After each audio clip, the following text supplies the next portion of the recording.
공무원 시험도 토요일 날 전부 다 끝났습니다. 지금까지 많은 수고하셨고 여러분들이 원하는 점수가 나와서 합격을 하셔야 됩니다. 총평에 자세히 써놨는데 이번 군무원 9급과 7급의 시험 문제의 특성은, 그러니까 우리가 2023년부터 군무원의 어떤 출제 틀이 완성이 됐죠. 행정학에서 그 흐름대로 나왔어요. 그래서 철저하게 9급과 7급은 단순 환경보다 항상 군무원 출제 패턴대로 전반적인 이해도, 그러니까 문제를 봤을 때 단순 환경처럼 답이 톡 튀어나오는 문제보다는 행정학 전반에 대한 이해도를 선행했을 때 낼 수 있는 문제로서 많이 출제가 됐습니다. 이제 좀 독특한 것은 우리 군무원 시험에서 자주 나오는 신경양 테마 쪽이 올해 시험에서는 이제 출제가 되지 않고 모든 문제가 전반적 이해도를 측정하는 문제였었고, 해설을 하면서 문제 하나하나를 보게 될 건데, 이제 9급 시험 문제에서 가장 큰 특징은 문제 1번이었습니다. 문제 1번은 기존의 이론에서 내는 게 아니라 최근의 어떤 사회 상황을 가지고 구두명령과 문서명령의 장단점을 출제를 했습니다. 그래서 전반적으로 보면 제가 시험 당일날 총평을 쓸 때는 우리 이제 커리 1년간의 9월부터 시작하는 1년간의 커리를 제대로 이수한 사람은 전부 다 90점 이상을 맞을 거라고 총평을 썼어요.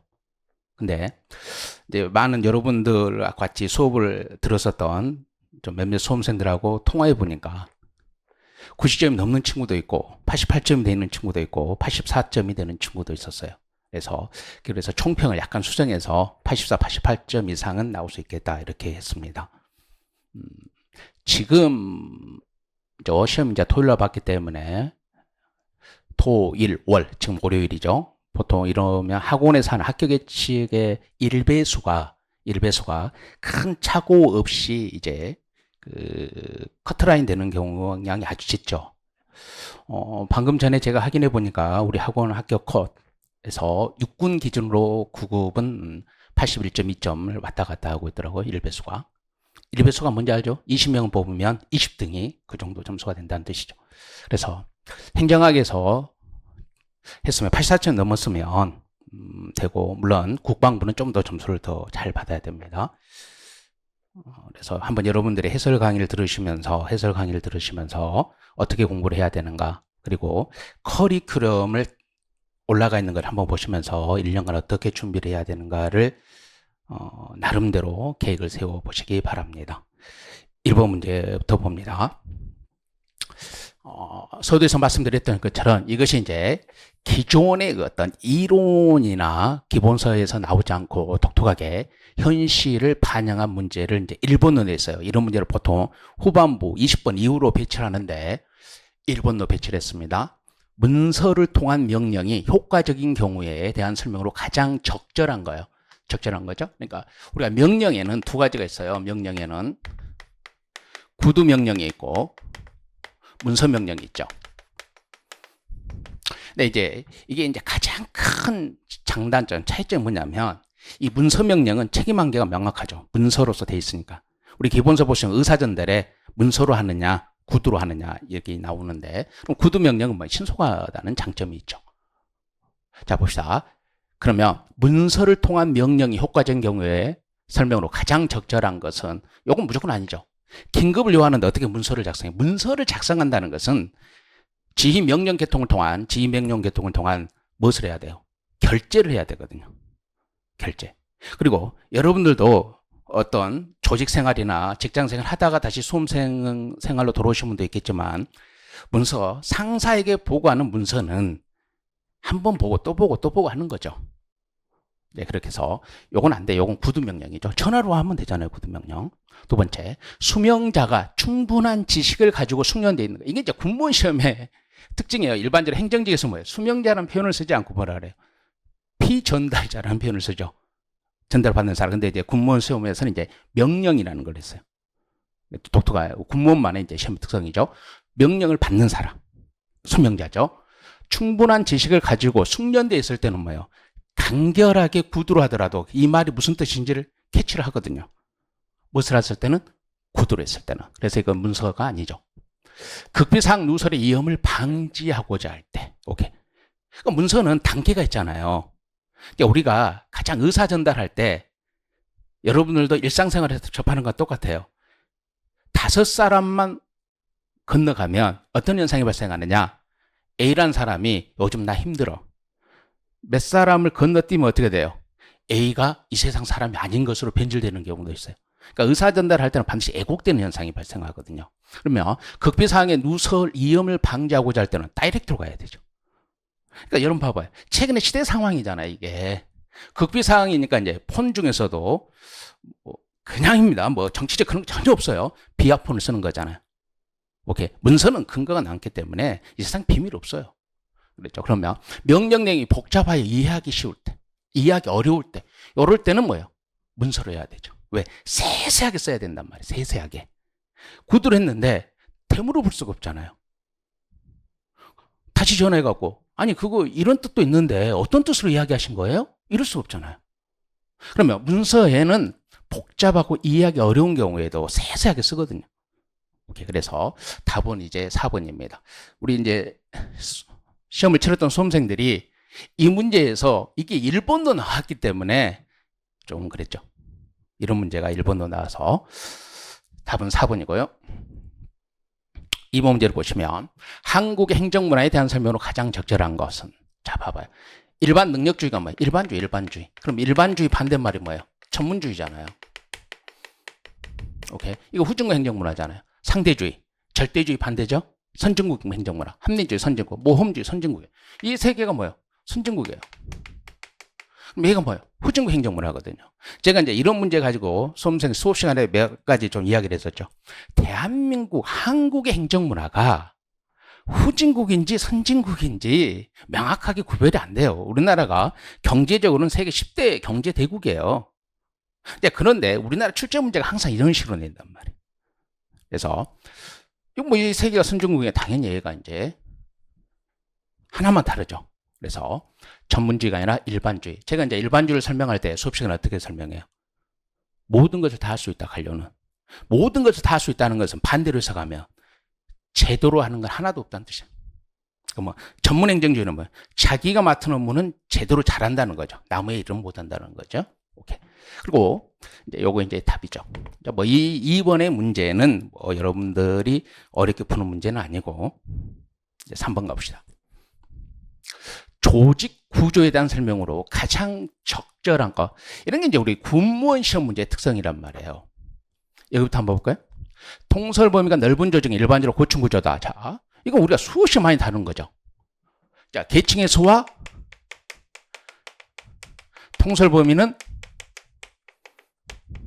역외관계예요, 역외관계. 그래서 고층 구조가 뭐예요? 계층이 많은 거고, 저층 구조가 계층이 적은 거죠. 고층 구조가 통솔 범위가 좁다가 나와야 되는 거고, 저층 구조가 통솔 범위가 넓다가 나와야 되는 거죠. 뭐 우리가 수업 시간에 판사하는 내용이잖아요, 이런 게. 통솔 범위가 넓은 조직은 고층 구조가 아니라 뭐다? 저층 구조여야 되죠. 공식화. 보십시다. 미리 정해진 규칙. 표준화의 정도죠. 미리 정해진 규칙대로 하니까 미리 정해진 규칙대로 해야 되는 것이 높을수록 재량 높죠. 규칙대로만 해야 되니까. 그래서 재량은 감소한다. 이렇게 돼야 되죠. 직권화, 분권화는 뭐예요? 결정권의 소재가 상층부에 집중되면 직권이라 그러는 거고, 그래서 결정권이 여기에 집중되면 직권이라 그러는 거고, 결정권이 여기에 내려오면 분권이잖아요. 근데 직권화의 수준이 높은 조직의 의사결정권은 조직의 저층부에, 이건 분권을 설명하고 있으니까 틀린 거죠. 그 다음에 명령체계죠. 그러니까 2번, 3번, 4번은 일반적으로 우리가 다루는 지문이죠. 자주 쓰는 지문인데 이거 봐요. 명령체계가 뭐예요? 계층제잖아요. 계층제를 명령체계로 바꾼 거예요. 이런 명령체, 지명령 계통이 계층제에 따라서 하는 것을 한 번 더 이해하고 있느냐의 문제죠. 거창한 이해는 아닌데 수험생들이 긴장돼서 보면 이건 또 뭐야 이렇게 된단 말이에요. 자, 명령체계는 조직 내 구성원을 수직적으로 연결시키는 연속된 권한의 흐름이잖아요. 뭐 어떻게 명령 뭐 복종으로. 자, 장관이 차관한테, 차관이 국장한테, 국장이 과장한테, 오케이? 과장이 실무자한테, 오케이? 국방부 장관이 차관한테, 차관이 뭐예요? 본부장한테, 본부장이 뭐 국장, 국장이 과장한테. 그러면 연속적으로 그것도 어디? 수직적으로 명령이니까 수직이어야 되죠. 수평이 되면 안 되죠. 그래서 얘밖에 없어요. 3번의 답은 1번이고 4번 문제 봅시다. 역관주의 정실주의 우리가 수없이 뭐 다른 개념이다. 많이 다뤘던 문제입니다. 역관주의죠.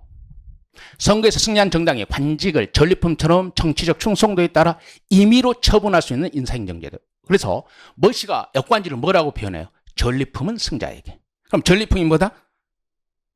관직이다. 그럼 승자 누구다? 대통령 선거에서 이긴 자가 결정한다. 오케이? 맞죠? 역관주의 정실은 정권이 교체되면 공직의 전면 교체가 단행된다. 이거 틀렸단 말이에요. 오케이. 자, 여기 좀 봅시다. 우리가 역관주의는 민주적인 제도예요. 1829년에 미국의 7대 대통령인 잭슨이 역관주의를 도입한 게 뭐예요? 바로 가장 민주성에 입각한 제도예요. 국민으로부터 권력을 신탁받은 대통령이 자신의 무엇을 정강 정책을 시행하기 위해서 모든 관료를 다 바꾼단 말이에요.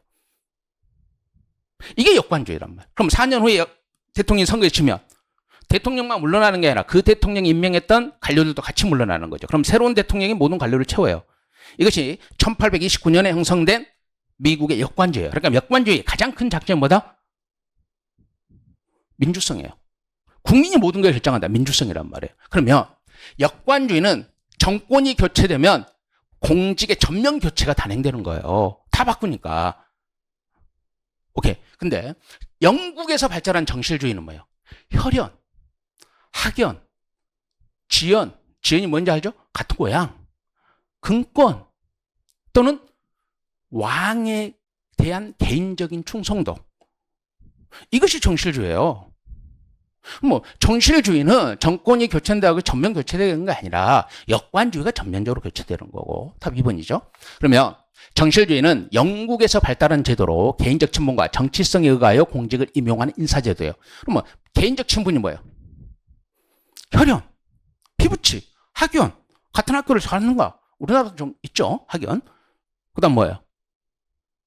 혈연, 학연, 지연. 오케이. 금권, 돈. 그 다음 정치성은 뭐예요? 왕에 대한 충성도, 왕의 개인에 대한, 국가에 대한 충성이 아니라 왕에 대한 충성이라니까. 오케이. 의가요 공직을 임명하는 인사제도입니다. 최근 역관주의는 국가의 중요한 의사결정을 하는 고위직 공무원에 한정적으로 허용됩니다. 그래서 우리나라도 주로 역관적으로 임명하는 데가 뭐예요? 특수경력직 중에서 정무직이죠. 장관, 차관 이런 정무직이 되는 거죠. 그래서 답은 2번이 되는 겁니다. 뭐 4번 문제도 여러분들이 뭐 어려운 문제는 아니고 5번 봅니다. 자, 봅시다.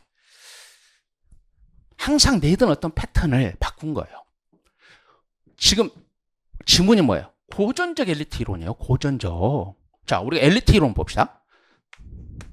엘리트 이론은 뭐예요? 고전. 오케이. 이건 뭐예요? 유럽 대륙이죠? 유럽 대륙의 고전적 엘리트 이론이 뭐예요? 미엘스의 가두제 철칙.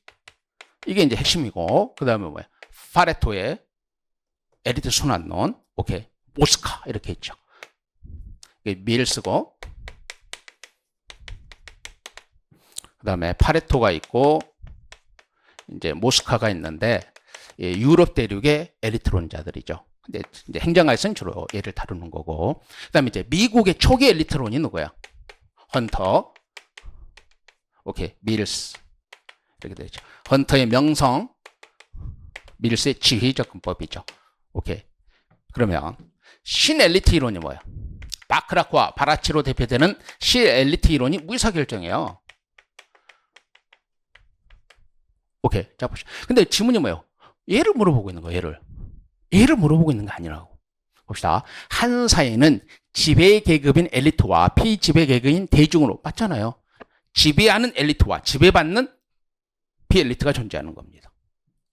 엘리트 이익과 상충되는 요구를 적극적으로 좌절시키는 의도적인 무결정. 엘리트 이익에 상충되는 억압한단 말이에요. 이게 무의사결정이에요. 여러분 이거 모를 수 없죠.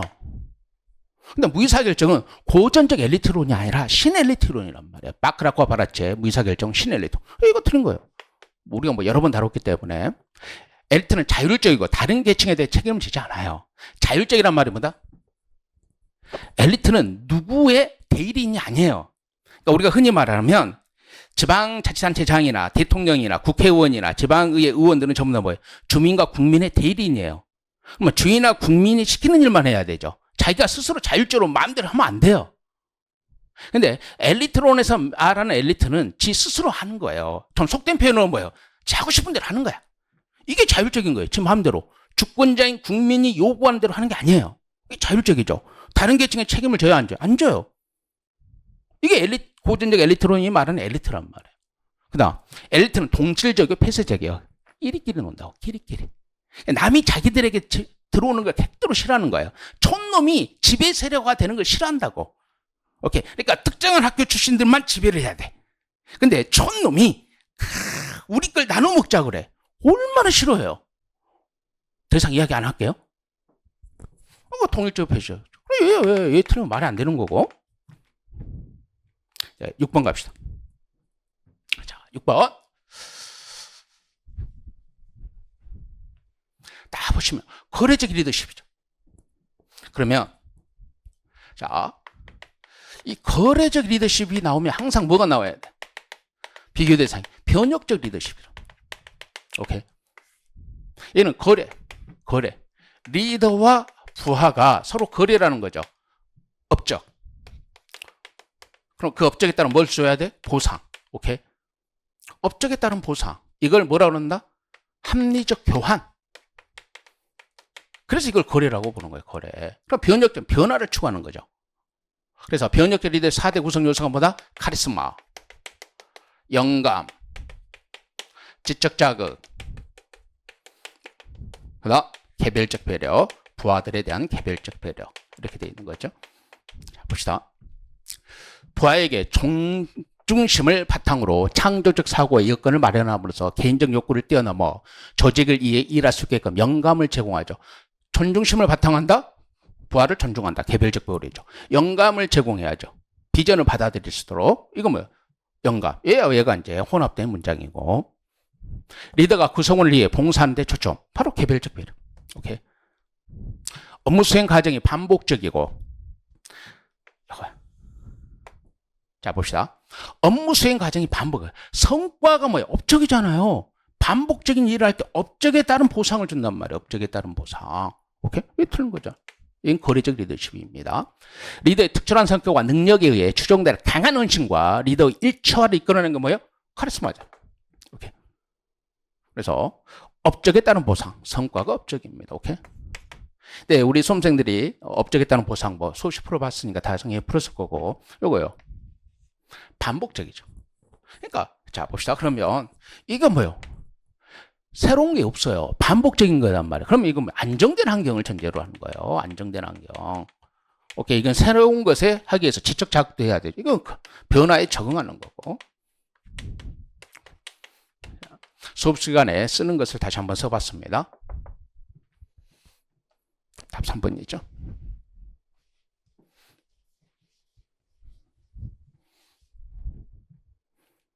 7번 문제 한번 봅시다. 빈칸에 해당하는 개념으로 가장 적절한 겁니다. 자, 볼게요. 정부는 끝났어요. 여기서.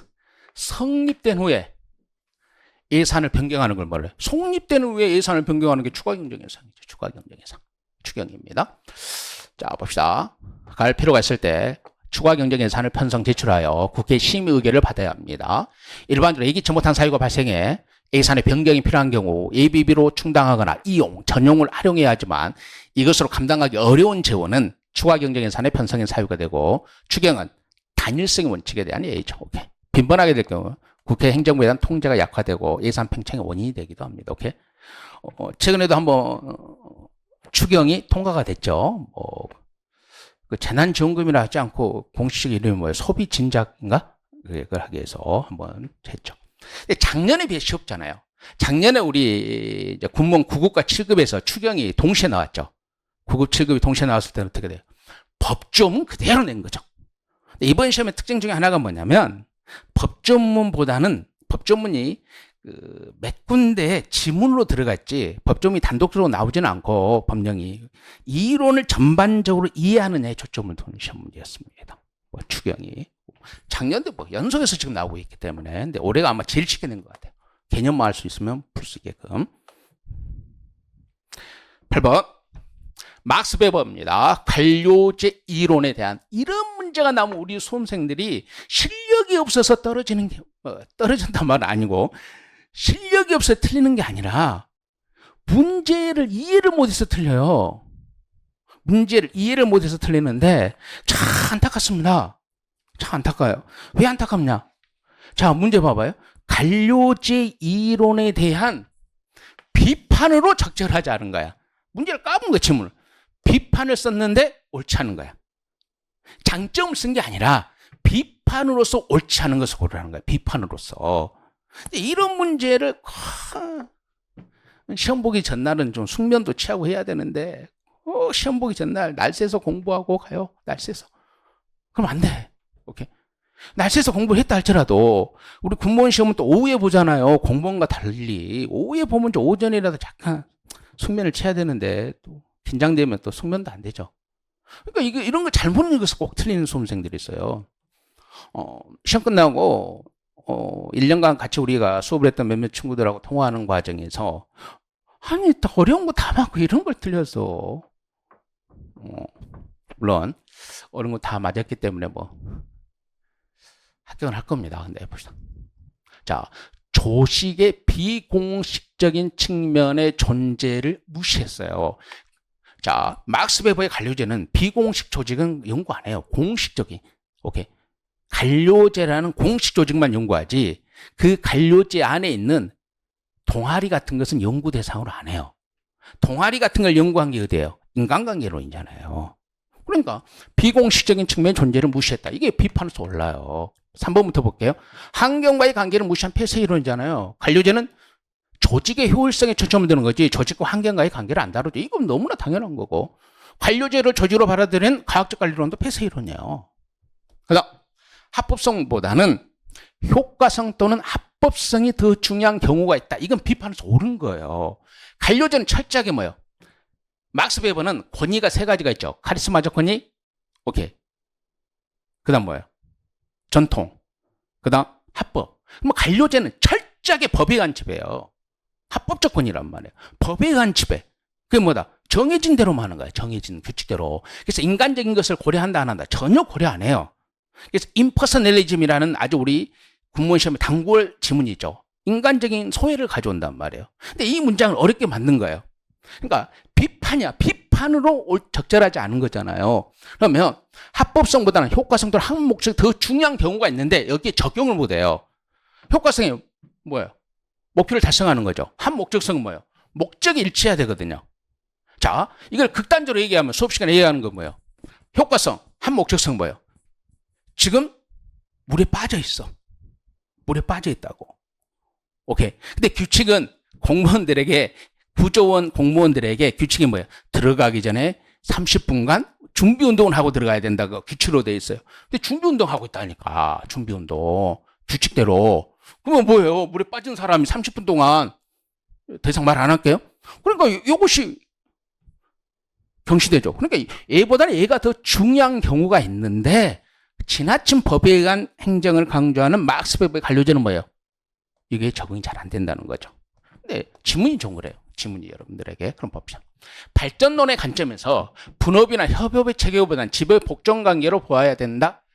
관료제가 지배 복종 관계예요.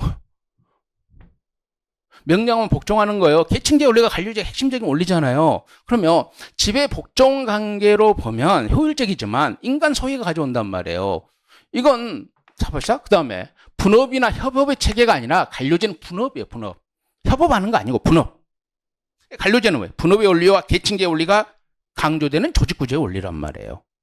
이게 틀린 거예요. 오케이. 다시 한번. 지휘 명령에 의존하게 되는 것은 비판이 아니라 특징이에요. 특징. 그럼 이런 지배 복종 관계라는 특징 때문에 나타나는 것은 뭐예요? 상사가 시킨 일만 하는 거죠. 스스로 일을 안 하잖아요. 그걸 뭐라 해요? 무사한 일을 받는단 말이에요. 무사한 일이 뭐라고? 아무 일도 안 하는 게 무사한 일이 아니고 상사가 시키는 일만 하는 거예요. 왜? 명령 복종 관계에 익숙해졌기 때문에. 그런 문제점이 발생하는 거예요. 그래서 이거 아니죠. 복종 관계가 보아야 된다가 아니라. 그리고 관련자 요구 안 하잖아요. 분업이잖아요. 오케이. 그래서 어느 정도 이런 문제는요. 딱 읽었을 때 답이 몇 번이다 딱 튀어나오는 문제는 아니에요. 우리 공무원 시험의 특징. 하지만 여러분 딱 관료자가 무슨 협업이야. 분업이지. 그러니까 기존에 나왔던 문제들을 여러 가지의 내용을 넣어서 문장을 만든 거예요. 어느 정도 당신이 행정학의 막스 웹의 관료제를 이해하고 있느냐. 두 번째, 지배 복종 관계로 가는 게 아니라 지배 복종 관계로 보아야 한다. 이렇게 전환해야 된다는 게 아니라 관료제가 지배 복종 관계예요. 그러니까 뭐예요? 무사한 일 같은 문제점이 발생하는 거죠. 그러니까 비판이 무사한 일 같은 문제점이 발생한다. 이렇게 나와야 된단 말이에요. 근데 이게 잘못된 거죠. 그래서 얘가 이제 답이 됩니다. 그래서 우리 군무원의 어떤 23년도부터 체계화된 틀대로 이제 출제가 된 겁니다. 7급도 마찬가지고. 9번. 행정에 대한 설명으로 가장 적절하지 않은 겁니다. 봅시다.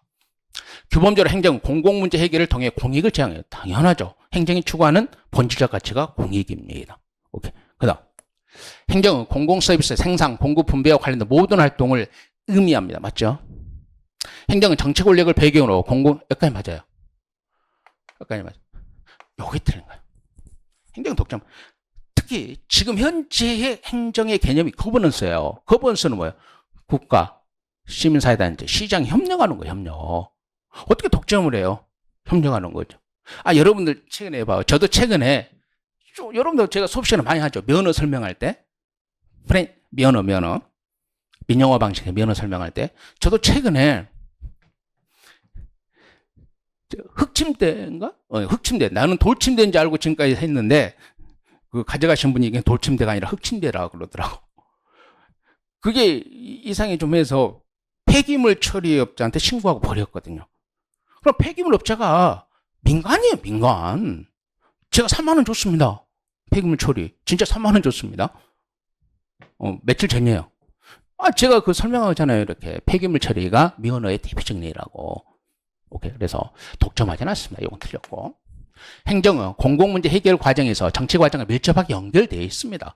정부의 행정이 공공문제 해결하는데 정치 과정과 밀접하게 이건 너무 당연한 거잖아요. 지금 여러분들이 내가 누누이 수업 시간에도 주장해서 말씀드리고 오해하면 안 돼. 지금 정치행정 이원론이란 행정학 이론을 물어본 게 아니라 현실의 행정을 물어보고 있는 거잖아요. 그래서 주의하셔야 됩니다. 10번 문제 보도록 합니다. 이 문제는요, 감히 학원 강사가 출제자를 뭐라고 하면 안 됩니다. 근데 출제자분께서 하다가 약간 실수해 본 것 같아요. 점증주의를 물어봤잖아요. 근데 점증주의인데 왜 합리주의를 나와요? 점증주의, 합리주의 두 개밖에 없잖아요. 합리주의 예산제도, PPBS, JPB, 점증주의 예산제, LIBS, PBS. 근데 점증주의를 물어보는데 합리주의적 의사결정이라 그랬어요. 그러니까 아마 좀 실수를 하신 것 같아요. 무조건 답은 4번이죠. 이게 틀린 거죠. 한번 1번부터 볼게요. 예산의 지속적인 증가를 조장하여 만성적인 예산 적자의 원인이 될 수. 왜? 점증주의는 기존의 것을 전부 다 인정을 해요. 인정을 하고 플러스 알파. 그러니까 점차적으로 증가만 한다. 그래서 점증이에요. 점증. 그러니까 계속 증가를 가져올 수 있죠. 왜? 기존의 거 다 인정하니까. 그러니까 증가해야 되니까 예산 적자의 원인이 될 수 있는 거죠. 경직된 예산 구조로 인해 경기 변동에 대응하는 재정 정책적 기능을 수행하는 데 장애가 될 수 있습니다. 봅시다. 왜 경직해? 이걸 못 건드려요. 이걸 못 건드려요. 그러니까 이게 여러분 기존의 것이 더 커요. 플러스 알파는 적은 거죠. 그래 부분적이고 계속적이라 그러잖아요. 그래 경직이에요. 두 번째 요거죠. 요거. 자, 문제 자체를 분석하는 건 합리주의예요. 문제 자체를 해결했을 때 이 문제를 해결하기 위한 대안이 가져올 비용과 편익을 분석하는 건 합리주의고, 그럼 점증주의는 왜? 문제와 관련된 집단과 집단이 타협과 조정을 한단 말이에요. 문제와 관련된 집단과 집단이 타협과 조정을 하는 거죠. 수없이 점증주의하고 합리주의 비교할 때 수없이 설명했죠.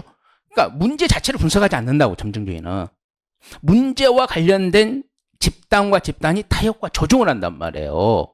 그러면 정치적 기능을 수행하는데 장애가 될 수 있어요. 왜? 문제 자체를 분석 안 하고 집단과 집단의 타협과 조정을 강조하는 거죠. 예상과정 참여자들의 역할과 기대를 안정시켜요. 갈등의 소지를 줄이고 예상과정의 예측 가능성을 높여요. 자, 봅시다. 이걸 어떻게 해요? 투쟁을 하잖아요. 집단과 집단이. 투쟁을 하면 반드시 뭐가 따라 나와야 돼? 타협과 조정을 하는 겁니다. 그러니까 합의를 하는 거예요. 이거 뭐 우리가 수업 시간에 뭐 기본 이론부터 하니까 100번은 쓸 거예요. 점증주의가. 그러면 왜 이 타협과 조정을 하는 게 민주야? 국민들이 타협과 조정하는 대로 정부가 하는 게 그게 민주주의 기본 원리예요. 그래서 타협과 조정은 항상 우리는 선진, 민주, 다문화된 사회에 적용된다 그래요. 기억나시죠? 그럼 봅시다. 기억 안 날 수가 없어요. 수백 번 하는데 기억 안 난다. 이거 말이 안 되는 거니까. 자, 안정시켜요. 왜? 이게 보수 이론이란 말이야. 기존의 걸 다 인정하니까. 극혜가 변화를 하지 않으니까 갈등의 소지를 줄여. 왜 갈등의 소지를? 타협과 조정에서 합의했기 때문에. 타협과 조정에서 합의했기 때문에 갈등이 없는 거예요. 오케이? 예측 가능성. 왜? 극격한 변화를 안 해요. 기본적으로 점증주의는 안정을 추구하는 보수적인 이론이기 때문에. 그다음 여기 무조건 틀렸다 했습니다. 수용성은 높죠. 왜? 합의했으니까 저항을 안 해요. 오케이, 합의했으니까. 여러분 여당과 야당이 합의하면 통과될 거 우리가 100% 뭐 예측하잖아요. 똑같은 겁니다. 11번의 문제를 봅니다. 11번의 문제를 봅니다. 행태로운 뭐 항상 나오는 거니까. 행태론적 접근 방법에 대한 설명으로 가장 적절하지 않은 겁니다. 행태론 접근 방법, 과학성을 추구하는 거예요. 법칙을 정립하는 거예요. 그러면 사회 현상을 관찰 가능한 객관적 대상으로 보며 인간의 주관이나 의식을 배제하는 겁니다. 맞잖아요. 관찰 가능한 객관적인 것을 가지고 법칙을 정립하고자 하는 게 행태론적 접근법이죠.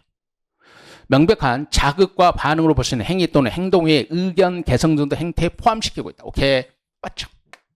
이게 사회심리학적 접근법이야. 사회심리학적 접근법. 어떤 자극을 통해서 드러나는 것도 행태에 포함시킨다. 우리 기본서에 보면 너무 중요하기 때문에 색깔 아예 처음부터 다르는 거예요. 이게 사회심리학적 접근법. 자, 봅시다. 제가 이제 기본 이론 수업 시간에나 심화 때 설명할 때 어떻게 설명해요? 뭣도 행태에 포함시킨다? 자극. 어떤 조사자가 저한테 물어본단 말이에요. 송상호 씨 부인을 사랑하십니까? 내가 수업 시간 하는 얘기 그대로잖아요, 지금. 그럼 내가 뭐라 그래? 남사스럽게 쩌리가 임마. 내가 이렇게 표현하죠. 표출을 안 해요. 행태는 표출돼야 되는데. 그럼 자극을 준단 말이에요. 반응을 보기 위해서. 그럼 나한테 어떻게 질문한다? 그대로 한번 해볼게요. 송상호 씨, 당신 부인이 어제 사육신 공원에서 어떤 남자랑 산책하고 있습니다. 그럼 내가 반응을 보일 거 아니에요. 당신 시력이 어떻게 돼? 몇 시에? 진짜 봤어? 막 그런단 말이에요. 그럼 뭐예요? 사랑한다는 게 표출된 거예요. 이런 반응을. 이것도 행태에 포함시킨단 말이에요. 방금 내가 설명한 게 우리 기본 이론 수업 시간에 이거 우리 여러 번 다뤘어요. 문제에서도. 그럼 봅시다. 사회과학의 모든 행태에 관심을 갖고 통합되는 거예요. 왜? 법칙을 정립하는 거. 과학성으로 통합시킨다는 거예요. 그래서 행태론적 접근법은 원래 행정학에서 번성한 이론이 아니에요. 행태론적 접근법이 가장 먼저 내가 수업 시간에 이야기했죠. 시카고 대학에 이서인이라는 교수가 있었단 말이에요. 원래 정치학에서 행태론, 후행태론이 더 발전돼요. 사회과학에서도 발전, 사회학에서도 나오고, 오케이. 이제 행정학은 이제 사이먼이 도입했었고, 집단의 고유한 특성을 인정하는 방법론적 개체주. 집단의 고유한 특성을 인정하는 게 어떻게 개체주예요? 집단의 고유한 특성을 인정하면 집단을 연구하는 거지 개체를 연구하자는 거 아니잖아요. 그러니까 집단의 고유한 특성을 인정하지 않는 개체, 개인을 연구하는 방법론상 개체주의입니다. 11번의 문제도 여러분이 틀려서는 안 되는 문제입니다. 12번 갑시다.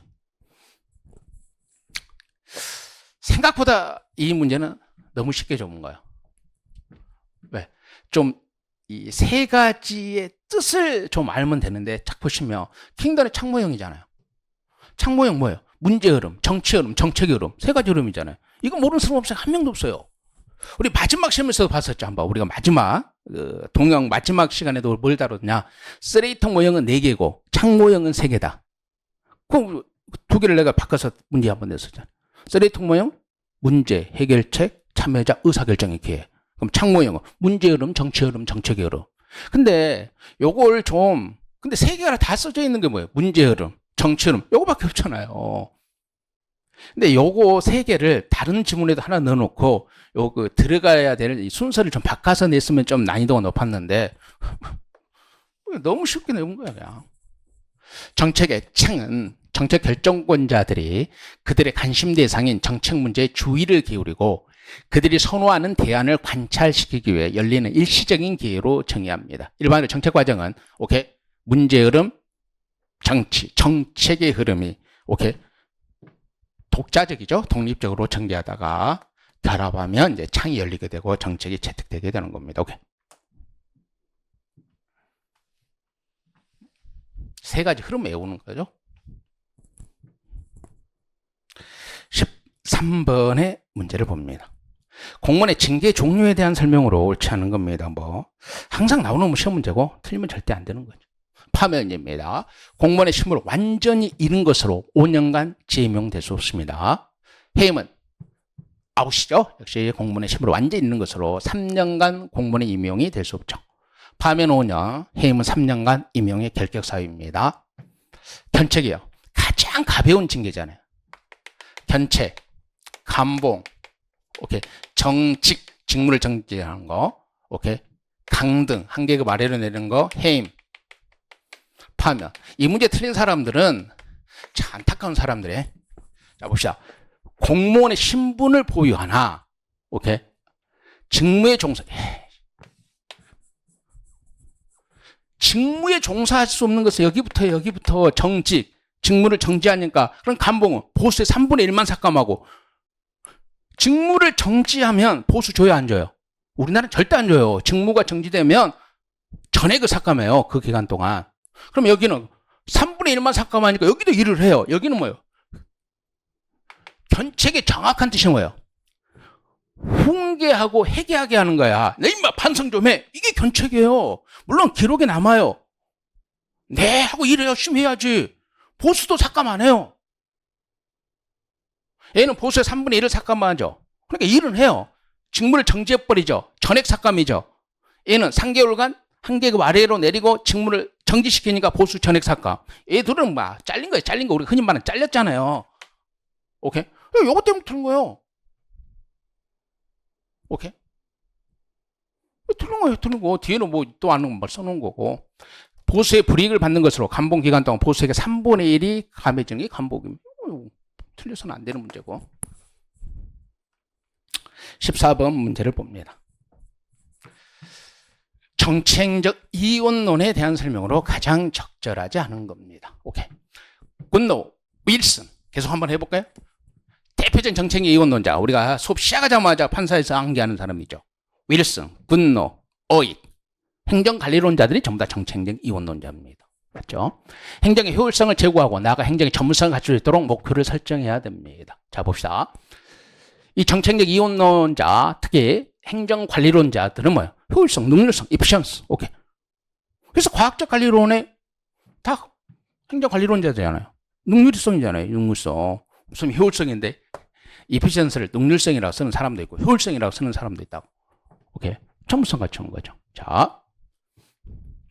역관주의를 극복하는 데 기여하였지만 행정과 정치의 역할을 지나치게 엄격하게 분리함으로써 실적주의에 대한 논의와 확립을 더디게 했다. 자, 역시 여기 틀렸죠. 역시 전반적 이해도인데 봅시다. 제가 이제 수업 시간에 항상 쓰던 방식대로 쓸게요. 역관주의의 한계를 극복하기 위해서 나온 게 뭐예요? 실적주의죠. 그러면 실적주의 한계를 극복하기 위해서 나온 게 적극적인 인사행정이란 말이에요. 오케이. 그러면 자, 실적주의는 개방형, 오케이, 직위분리제. 이 실적주의가 친화적이죠. 친화적입니다. 오케이. 그러면 이것을 이론적으로 뒷받침한 게 뭐예요? 과학적 관리론이에요. 과학적 관리론. 오케이. 뭐 과학적 관리론이 대표적인 뭐예요? 오드레 일슨에서 만들어진 과학적 관리론이 뭐 시작된 정책적 이원론이에요. 오케이? 정책적 이원론. 그러면 정치와 행정은 다르단 말이에요. 그러면 이론이니까 정책 행정 다른 점을 연구한다. 그러면 과학자가는 원래 테일러의 이론이잖아요. 경영학의 테일러 이론이기 때문에 이것은 뭐하고 같아요? 공사행정 이론론이에요. 공사행정 이론론. 행정과 경영의 유사점을 연구하는 이론들이란 말이에요. 그러니까 집행관리를 통해서 효율성, 능률성을 확보하는 거예요. 그럼 봅시다. 얘네들은 기본적으로 뭐예요? 행정과 경영을 유사하게 봤기 때문에 민간에서 언제든지 데려다 쓸 수 있는 거예요. 행정의 업무와 민간의 업무가 유사하니까. 그래서 직무가 정해져 있으면 그 직무를 민간에서 언제든 데려올 수 있는 거죠. 이게 실적이에요. 실적만 좋으면 되는 거잖아요. 그러면 정치행정 이원론도 역관주의 한계를 극복하기 위해서 나온 거고, 오케이? 실적주의도 역관주의 한계를 극복하기 위해서 나온 거예요. 그럼 실적주의와 정치행정 이원론은 연계되어 있는 거예요. 이게 이제 우리가 수업 시간에 쓰는 거죠. 자, 봅시다. 그럼 역관주의를 극복하는데 기여했으면 여기까지는 맞아요. 엄격하게 분리했다는 것도 맞아요. 정치행정 분리했죠. 정치로부터 행정을 떼어냈으니까. 그러면 실적주의에 대한 논의와 확립을 더디게 실적주의를 확립한 거예요. 정치행정 이원론은 실적주의를 더디게 한 게 아니라 실적주의를 확립한 거란 말이에요. 확립. 오케이? 이런 포괄적인 거 우리가 공무원 시험에 막 항상 이런 식으로 수업을 했기 때문에 이런 포괄적 패턴에서 여러분이 풀 수 있어야 되죠. 틀렸고. 정치가 선거활동이자 의회한 입법활동으로서 정부활동에 대한 폭넓은 계획을 수립하는 것이라면 행정이란 정치 부문에서 결정한 내용을 구체적으로 집행하는, 오케이? 정치가 결정하면 행정은 집행. 오케이? 정치행정 이원론. 15번. 예산 불성립 시 집행 방법 예산의 종류에 대한 설명으로 가장 적절하지 않은 겁니다. 봅시다. 잠정예산. 자, 예산이 불성립일 때 준예산, 가예산, 잠정예산, 뭐 답습예산이 있죠. 오케이. 자, 지금 현재 우리나라는 준예산, 1공화국 때는 가예산. 오케이. 이렇게 돼 있죠. 잠정예산은 본예산이 성립되지 않을 때 잠정적으로 예산을 편성해서 입법부에 제출하고 입법부의 사전 의결을 얻는 겁니다. 전부 다 사전 의결을 준수해야 돼요. 근데 우리나라 준에서만 사전 의결을 예죠. 왜? 전년도 예산에 준하니까. 이것만 알고 있으면 돼요. 가에서는 잠정예산과 유사하지만 사용기간 1개월이죠. 오케이. 1공화국 때 채택되고 1개월만 쓰는 겁니다.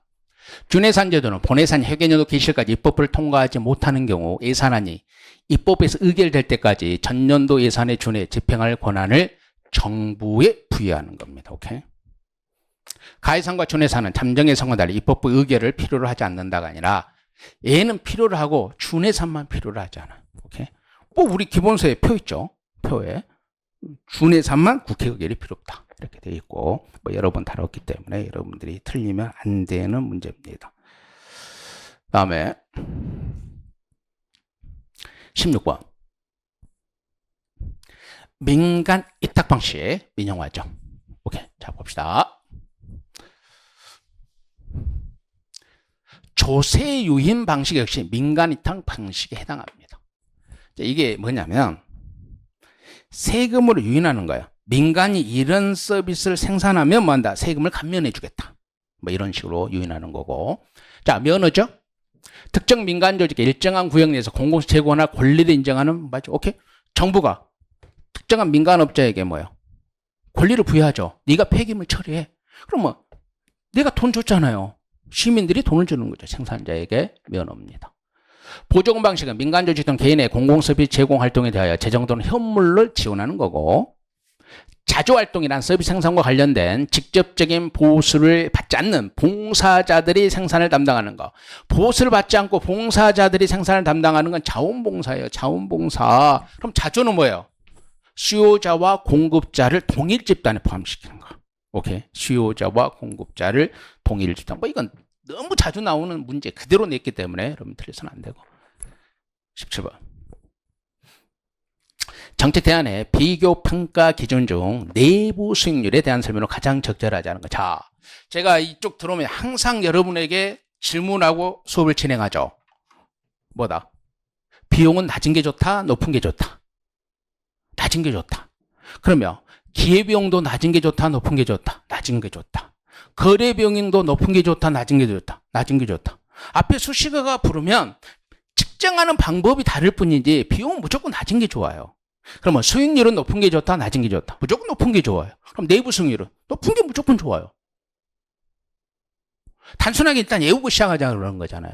비용은 낮은 게 좋고 앞에 어떤 수식어가 붙든 간에 비용은 낮은 게 좋고 수익률은 앞에 어떤 수식어가 붙든 간에 높은 게 좋아요. 그럼 봐봐요. 자, 봅시다. 자, 여러 가지 정책 대안들을 비교할 때 내부 수익률이 낮은 대안일수록 높을수록 좋은 거죠. 무슨 낮은 게 좋아요. 자, 지금부터 할게요. 자, 프리젠트 밸류 현재 가치는 1 플러스 R의 n승분의 퓨처 밸류죠. 오케이. 현재 가치는 1 플러스 R, R이 뭐야? 할인율, N은 몇 년 후 미래 가치, 현재 가치. 오케이. 퓨처 밸류, 프레젠트 밸류. 봅시다. 정책 대안에 수년제 가치를 0으로 만드는 할인율, 내부 수익률의 개념이잖아요. 오케이? 그러면 뭐냐면 B와 현재 가치화된 B와 C를 일치시켜야 돼요. 그러면 수년제 가치가 뭐예요? 내 프레젠트 밸류가 B-C니까 이게 0으로 되는 거예요. 같은 거에서 같은 걸 빼니까 0이죠. 이게 내부 수익률. 그러면 이거죠. 지금 봐봐. 여기를 이제 20년 후에 봅시다. 20년? 20년 후에 2천억이단 말이야. 오케이? 20년 후에 2천억. 오케이. 근데 지금 내가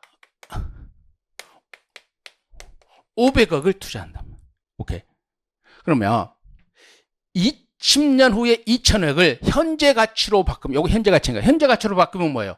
500억이 돼야죠. 이 말은 뭐예요? 500억이 20년 후에는 2천억이 되게끔 내가 기대하고 있잖아요. 기대하고, 이게 내부 수익률. 내가 기대하고 있으니까. 그럼 뭐만 알면 돼? A만 알면 되잖아요. A와 A를 현재 가치로 봤을 때 일치시키는 거. 이걸 뭐라고 그래요? 이걸 내부 수익률이라고 그러는 거예요. 이거 내부 수익률.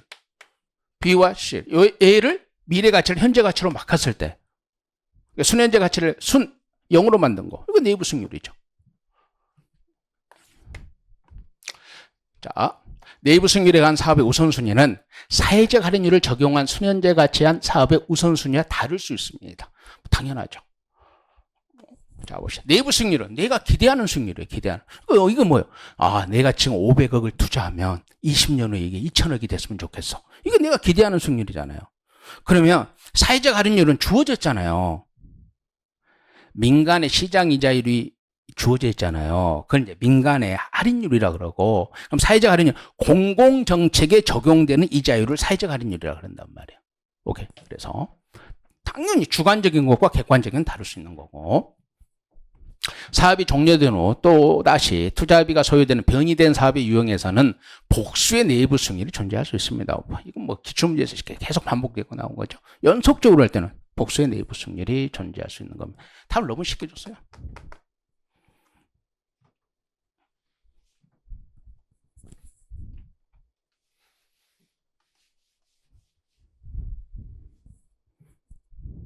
(18번) 보수 체계를 결정하는 원칙은 노동의 대가 원칙과 가장 거리가 먼 거. 당연히 다 1번이죠. 이게 뭐 근속구? 근무연수죠. 근무연수. 직무금 직위분리죠. 직무의 책임도와 곤란도. 그러니까 직무, 노동의 대가죠. 직무 책임도 곤란. 직능금은 직무 수행 능력, 노동의 대가죠. 성과급은 뭐예요? 노동의 대가를 성과를 좋으면 성과급을 받는 거니까 얘는 뭐 근무연수니까 아무 상관없죠. 18번에 답 1번이고 19번 품목별 예산 제도입니다. 가장 적절하지 않은 겁니다. 자, 봅시다. 품목별 예산 제도는 뭐야? 거창하게 지금 설명할 건 아니고, 품목별 예산 제도는 철저하게 뭐야? 투입 중심이죠. 10. Q는 FLK에서 철저하게 뭐야? 인건비, 물건비, 오케이, 투입 중심입니다. 그럼 투입 중심은 철저하게 뭐야? 통제 제한이야, 통제. 그럼 이때 통제는 누가 누구를 통제한다? 의회가 관료를 통제한다. 의회가 관료를 통제한다. 오케이? 점증제 예산제도죠. 오케이. 그러면 장, 간, 항, 세양목에서 오케이? 이게 품목이라 여기를 갖고 하는 거예요. 자, 봅시다. 관료의 재량에 따라 품목에 대한 예산 남용이 심해질 수 있으며 의회 예산 심의가 용이하지 않다는 단점. 너무 쉽게 그냥 답을 줬어요. 품목과 예산제도는 뭐예요?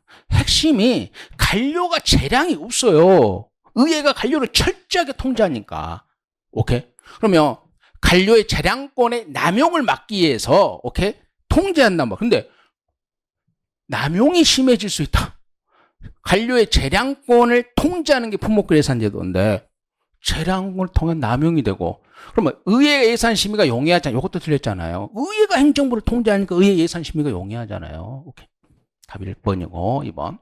각 부처 입장에서 볼 때 예산 확보를 위해 예산 항목에만 관심을 기울이기 때문에 정책 및 사업의 우선순위를 소홀히 할 수 있어요. 오케이. 예산 항목이잖아요. 품목. 얘가 뭐예요? 단위사업. 이게 단위사업들의 묶음. 그러니까 얘 중심이니까 어느 사업에 쓰는지를 몰라요. 3번. 지출 대상이 뭐예요? 품목이잖아요. 지출의 대상. 돈을 쓰는 대상이 품목. 제가 수업 시간에 뭐예요? 여러분이 돈을 삼각김밥에 쓰는 거지 인간의 존엄에 쓰는 거 아니에요. 그러니까 지출의 대상이 삼각김밥이에요. 돈 주고 샀잖아요. 이게 품목이에요. 품목. 지출의 목적은 인간의 존엄이고 근데 품목별은 지출의 대상인 품목을 중심으로 분류하는 겁니다. 그다음 소리. 어느 사업에 쓰는지도 모르는데 무슨 사업의 우선순위를 알아요. 소홀히하는 거죠. 지출 대상별로 세부적으로 분류되기 때문에 급여와 제야 및 서비스 구매 맞죠? 품목이 내가 사는 거잖아요. 지출 대상별로 분류되기 때문에 정부가 무엇을 구매하는지 무엇을 구매하는지는 알죠. 왜 구매하는지는 몰라요. 지출의 목적. 왜? 그게 목적이잖아요. 지출의 목적을 몰라요. 오케이. 그래서 19번의 답은 1번이 됩니다. 20번.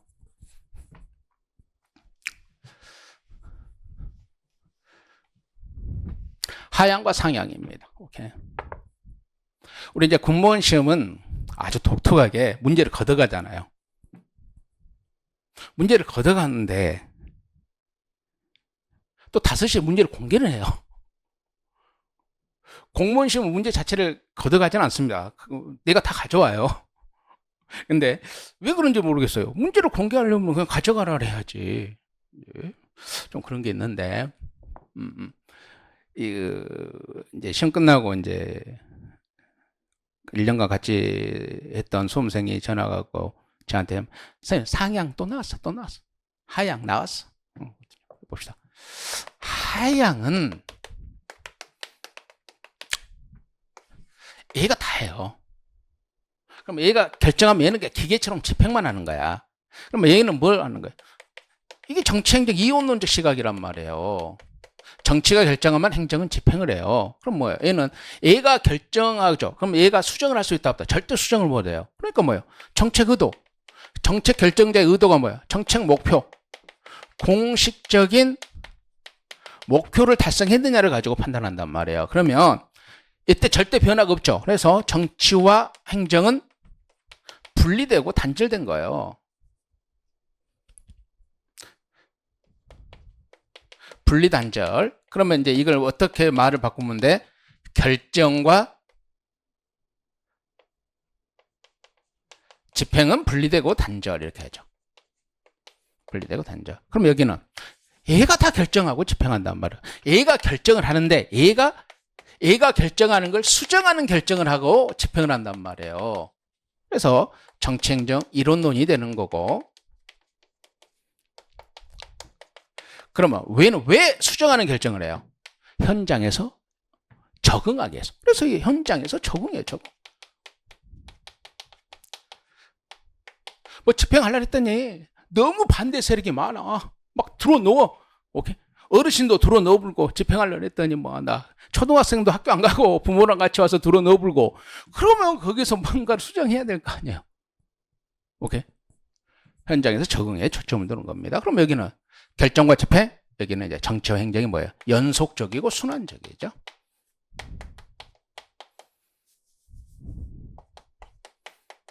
이렇게 되죠. 그럼 봅시다. 공공 부분과 민간 부분의 조직 등 다양한 집행 조직의 상대적 문제 해결 능력을 파악하는 것이 가능한 거예요. 왜?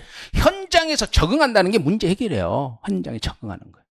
정책 결정자가 설계한 정책을 중심으로 정책 집행의 전체적인 틀을 체계적. 봐봐요. 결정자가 설계한 정책을 중심으로 틀을 파악한 결정자가 결정해 놓은 게 여기서 바뀌어버리는데 무슨 전체적 결정자의 전체적 틀이 의회 성립, 얘가 만들어 놨어. 근데 얘가 바꿔. 그러니까 문제 봐봐요. 결정자가 설계한 정책을 중심으로, 이건 말이 안 되는 거죠. 바뀌어버렸는데? 왜? 현장에서 적응하기 위해서? 3번. 정책 수혜자의 의견 수렴이 적극적으로 가능합니다. 오케이. 현장에서는 뭐 저항자도 있지만 또 이익을 받는 사람들이 있죠. 이 사람들의 의견을 현장에서 적응하면서 듣는 거예요. 그럼 내가 아무 결정도 없어요. 현장에 집행 아무 결정, 내 기계야. 기계가 무슨 의견을 수렴하겠어요? 결정권이 있으니까 의견을 수렴하는 겁니다.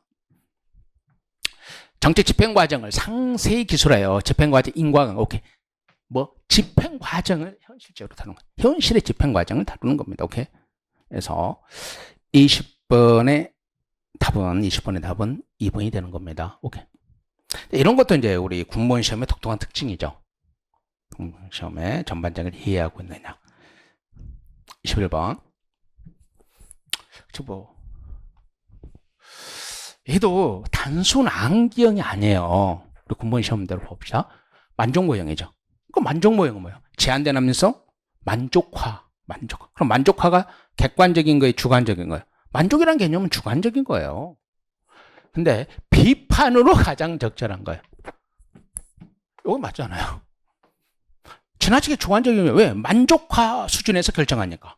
근데 만족이라는 개념 자체가 주관적인 개념이에요. 만족화라는 개념 자체가. 오케이. 자, 그럼 봅시다. 안정적인 상황에서만 적용한다. 이건 뭐예요? 선진민주 타운화, 점증 모형적 시각이 강하죠. 그 다음, 타성적 정책 결정을 조장한다. 타성, 뭐예요? 하던 대로 계속 한단 말이에요. 타던 대로. 오케이. 이것도 역시 점증 모형 한계에 가까워요. 오케이. 그러니까 딱 얘는 점증 모형의 한계다만 할 수는 없는데, 상대적으로 보면 3번과 4번은 점증 모형의 한계에 가깝다는 거죠. 그럼 뭐 가치와 사실의 분리가 불가능하다. 합리 모형이잖아요. 가치와 사실을 분리해서, 오케이. 목표 수단 분석을 하는 건 합리 모형 뭐 있고, 근데 현실에서는 가치와 사실이 분리가 불가능해요. 자, 합리 모형은 합리 모형만 목표 수단 분석을 한단 말이에요. 합리 모형만. 목표 가치죠. 수단이 사실 영역이죠. 두 개를 분리해요. 왜 분리가, 얘를 주어진 것으로 봐요. 근데 점증 모형 같은 것은 타협을 하는 동안에 목표 수단이 다 같이 바뀌는 거예요. 근데 얘는 목표가 안 바뀌어요. 왜? 그래서 주어진 목표라 그런단 말이에요. 주어진 목표를 달성하기 위해서 경제성이 가장 큰 대안을 선택하는 게 이게 합리 모형이란 말이에요. 가치와 사실의 분리가 불가능한데 너희들은 왜 분리한다고 보느냐? 합리 모형에 대한 한계죠. 오케이. 네. 굉장히 어려운 지문이에요. 찾기 힘든데 그래도 뭐 요거 해야죠. 당연히 만족이니까 주관적인 요거. 오케이. 그래서 공부가 어느 정도 좀 커리를 이수하면서 하신 분들은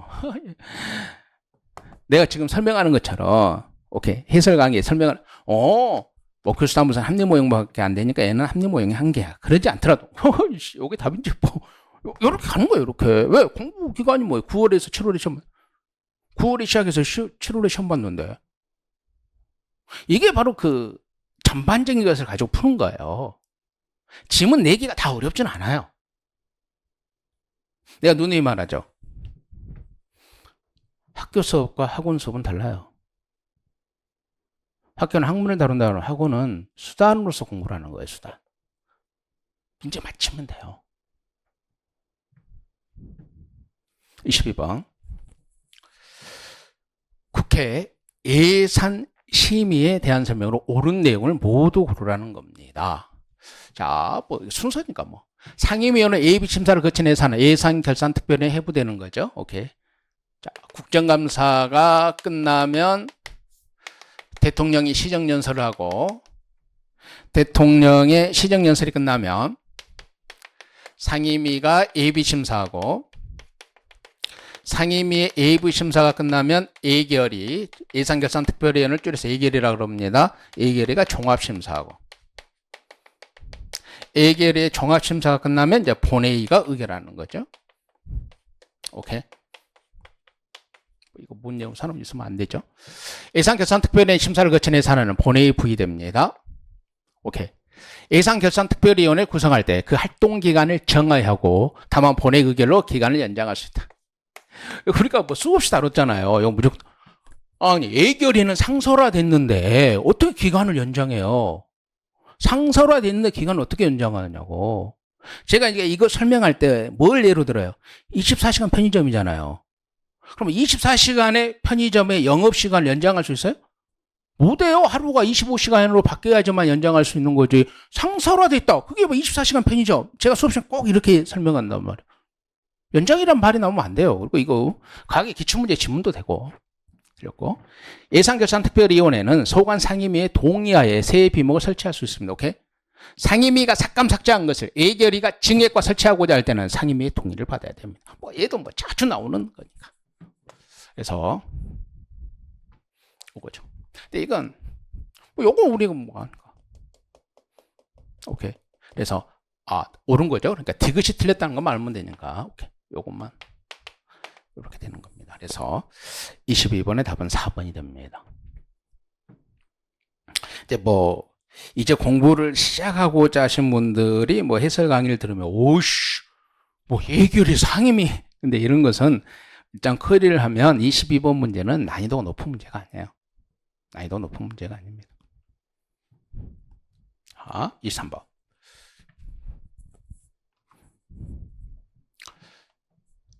소수 간부에 대한 권력의 집중과 지휘 강화를 욕구를 설명하고 미엘스가 명명했습니다. 이 개념에 따르면 정치적 권력관계가 강조되는 공공 부분에 있어 조직의 최고 관리자는 조직의 본래 목표를 달성하기보다는 자신의 임기를 연장하고 권력을 유지 강하게 해서 오케이. 미엘스 나오면 뭐예요? 가두제 철칙이죠. 가두제 철칙. 제가 이제 수업 시간에 어떻게 해요? 미엘스는 독일의 사회학자예요. 가두제 철칙하죠. 독일의 교회 조직과 노동조합을 연구하는 거예요. 결국 뭐예요? 교회도 소수 간부가 지배하는 소수 간부의 이익을 위한 조직으로 바뀌더라. 그러니까 엘리트로인잖아요. 노동조합도 노조원의 이익이 아니라 소수 간부가 지배하는 소수 간부의 이익을 위한 조직으로 전락하더라. 이게 가두제 철칙이잖아요. 베버는 뭐 막스 베버고 철의 상각은 뭐예요? 하위 정부 뭐예요? 의 해당 상임위 관료 이익단이고 더러운 손에 딜레마는 국가직 9급에서 나왔던 거잖아요. 더러운 손에 딜레마가 뭐예요? 올해 국가직 9급 시험에서 나와서 제가 풀어드렸던 문제잖아요. 더러운 손의 딜레마는 뭐예요? 공직자가 옳은 일을 하기 위해서는 비도덕적인 행위도 해야 된다는 거예요. 그런 상황을 이제 더러운 손의 딜레마. 오케이? 더러운 손의 딜레마. 24번 문제를 봅니다. 존 롤스의 정의론. 틀려서는 안 되는 문제죠. 자, 봅시다. 제1 원리가 뭐예요?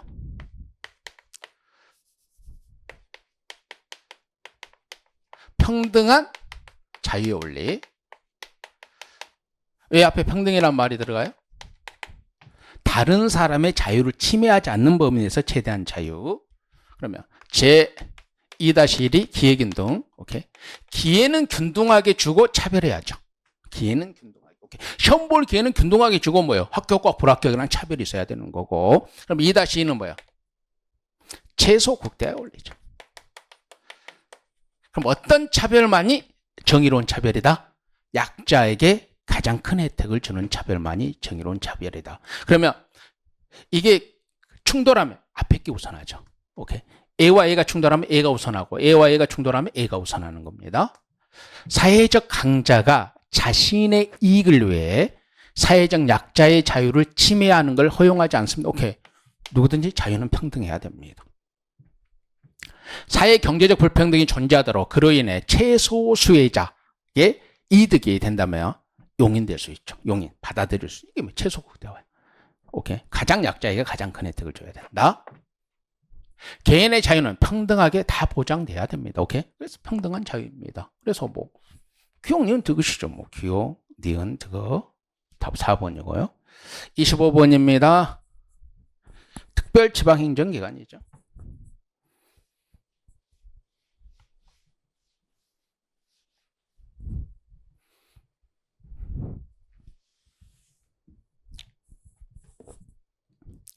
특별지방행정기관에 대한 설명으로 가장 적절하지 않은 겁니다. 관할 지역 주민들의 직접적인 통제와 참여가 용이하기 때문에 책임행정을 실행하는 뭐 답이 1번부터 줬어요. 1번부터. 자, 특별지방행정기관은 뭐가 비교해요? 지방자치단체하고 비교하잖아요. 지방자치단체. 오케이. 얘는 법인이고 얘는 국가라는 법인에 속해 있는 행정기관이고 법인 아닙니다. 국가가 법인이에요. 그러면 얘는 뭐예요? 중앙행정기관 소속이 한번 해볼게요. 국세청이죠. 국세청은 뭐예요? 특별지방행정기관 아니야? 이거 중앙행정기관이야? 이 중앙행정기관. 이 중앙행정기관에 소속되어 있는 거죠. 오케이.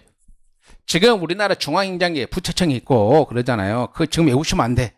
내년에 시험 왜 정부조직법 바뀔 거잖아.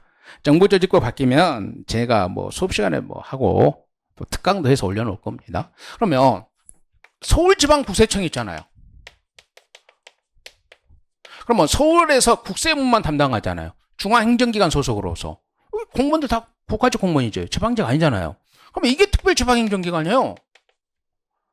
이렇게만 쓸게요. 특별지방행정기관. 그러면 여기 밑에 또 뭐가 있어요? 동작세무서 있죠. 동작세무서. 오케이? 얘도 특별지방행정기관이에요. 오케이. 그러면 지방자치단체죠. 오케이. 서울시청이 있고 광역, 동작구가 있어요. 동작구청. 그러면 풀어볼게요. 서울시장 누가 뽑아요? 서울시민이 뽑아요. 서울시의회 의원들 누가 뽑아요? 서울시민들이 뽑아요. 동작구청장님 누가 뽑아요? 동작구 주민들이 뽑아요. 동작구 의회 의원들 누가 뽑아요? 동작구 주민들이에요. 그럼 이 사람들 누구한테 책임져야 돼? 주민한테 책임져야 돼요. 이게 민주예요. 근데 여기 중앙행정기관의 동작세무사가 무슨 동작구 주민들에게 책임을 져요. 중앙행정기관에 책임을 지지. 오케이? 그러니까 이건 민주성 책임성이 없어요. 우리 항상 이거 1번이잖아. 1번. 단점이 1번. 2번. 국가의 사무를 집행하기 위해 중앙정부에 설치한 일선 행정기관으로서 자치권을 가지고 있지 않아요. 왜? 지자체만 자치권이 있는데 지자체가 아닌데 어떻게 자치권이 있어요? 3번. 현장의 정보를 중앙정부에 전달하거나 중앙정부와 지방자치 사이에 매개 역할을 수행한단 말이에요. 오케이? 맞잖아요. 왜? 특정한 지역에 있으니까. 우리가 지금 서울만 해서 그러지 부산지방국세청도 있고 해운대 세무서도 있어요. 죄송합니다. 해운대 세무서가 있는지 모르겠어요. 왜냐하면 인구수가 많으면 구 단위별로 보통 세무서가 하나 있는데 인구수가 적은 데는 두세 개를 합해서 하나의 세무서가 있거든요. 이런 점. 출입국 관리 맞죠? 공정거래, 근로조건은 국가적 통일성이 요구되는. 오케이? 왜 지자체에 안 넘겨요? 지자체는 자율성이 있기 때문에 약간씩 달라요. 그래서 중앙행정기관이 하면 전국이 똑같아야 되죠. 이제 이렇게 되어 있습니다. 답이 1번이 됩니다. 여기까지 우리가 올해 치러졌던 9구 군무원 행정학을 해설 강의를 했습니다. 제가 이제 여러분들에게 마지막으로 하고 싶은 말은 뭐냐면 일정한 시간, 일정한 기간을 반복해야지만 여러분이 학교 갈 수 있는 점수를 받을 수 있어요. 제가 국어나 행정법 어떻게 출제되는지 잘 모릅니다. 저는 행정업무 하는 사람이니까. 근데 이 사회과학이라는 것은 반복하고 그것을 흡수하려는 노력 과정이 선행되지 않으면 일정한 점수는 맞아요. 근데 일정한 점수를 맞아서 합격을 못 해요. 이 벽을 뚫고 넘어가야 되거든요. 오케이. 그래서 제가 총평에 썼습니다. 그러면 이게 올해 치러진 국가직 9급과 지방직 9급이 있단 말이에요. 국가직 9급과 지방직 9급은 행정직으로 하죠. 예전에 비해서 난이도가 높아졌어요. 그러면 우리 군무원 9급보다 높냐? 아니에요. 군무원 9급보다 낮아요. 맞습니다. 그래서 좀 더 반복하고 하는 거. 중간에 여러분 많이 힘들어하는 과정도 있어요. 보통 1년간 수험생활을 할 때 힘들면 잠시 하늘을 쳐다보고 내가 왜 군무원이 되고자 하는 것을 시작했는지를 한번 생각하고요. 다시 뚜벅뚜벅 걸어가는 거. 그러니까 급하게 스피치를 낸다고 해서 행정학 점수가 높은 게 아니라 기본 이론 수업을 들었어요. 에이씨 하나도 모르겠네. 심화 들었어요. 심화 들으면 좀 안 되매. 몰라. 끊임없이 이것을 반복해서 갈 때 어느 순간 여러분들이 이렇게 흡수가 되는 겁니다. 그래서 반드시 한두 달 해서 내가 합격해버려야지.